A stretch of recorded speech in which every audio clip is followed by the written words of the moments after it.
మేడారం సమ్మక్క సారలమ్మ దేవాలయానికి భక్తుల తాకిడి పెరిగింది. మహాజాతరకు ముందు మొక్కులు చెల్లించుకునేందుకు భక్తులు అధిక సంఖ్యలో తరలివస్తున్నారు.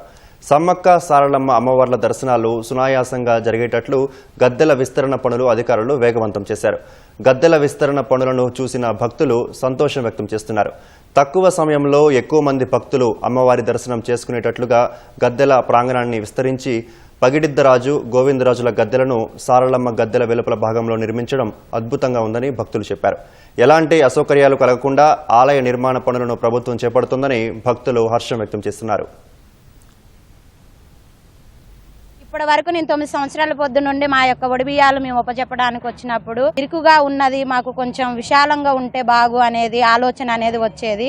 లక్షలకి మంది వచ్చేటట్టుగా ఎత్తు బంగారాలు మొక్కులు ఉపజెప్పేటట్టుగా ఇక్కడ మా తల్లి కాడ పిల్ల కాడ యొక్క కన్స్ట్రక్షన్ జరిగేది చూసి మాకెంతో సంతోషం అనేది ఉంది. ప్లేస్ కొంచెం తక్కువ ఇరుకుగా ఉండేది, ఇప్పుడు కన్స్ట్రక్షన్ జరుగుతుంది కాబట్టి కొంచెం మంచిగా ఉన్నది. అమ్మక్క సార్లక్క మొక్కిన కోరికలని తీరుస్తుంది కాబట్టి అన్ని రాష్ట్రాల నుంచి భక్తులు వస్తారు.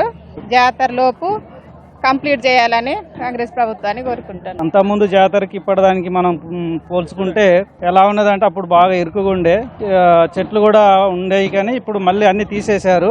అలాగే ఈ జాతరకి మన రాష్ట్రమే కాకుండా ఇతర దేశాల నుంచి కూడా వస్తారు కాబట్టి జాతర స్టార్ట్ అయ్యే టైంకి మొత్తం కంప్లీట్ చేసి అందరికీ ఇబ్బంది లేకుండా చేస్తారని కోరుకుంటున్నాను. ఇంతకుముందు కన్నా ఇప్పుడు బాగా డెవలప్మెంట్ అవుతుంది, ఇంకా డెవలప్ చేస్తున్నారు. లాస్ట్ ఇయర్ 2 years బ్యాక్ వచ్చినప్పుడు చాలా స్ట్రగుల్ ఫేస్ చేశాము. ఈ ఇయర్ చూస్తే బాగా అవుతుందని అనిపిస్తుంది. చాలా బాగా పూర్తి అవ్వాలనుకుంటున్నాను. చాలా బాగా ఏర్పాట్లు జరుగుతున్నాయి. కాంగ్రెస్ గవర్నమెంట్ ఇప్పుడు చాలా బాగా చేస్తున్నది. అంతకుముందు కొంచెం ఇరుగ్గా ఇబ్బందిగా ప్రజలు ఇబ్బంది పడేవారు, ఇప్పుడు చాలా బాగా చేస్తున్నారు.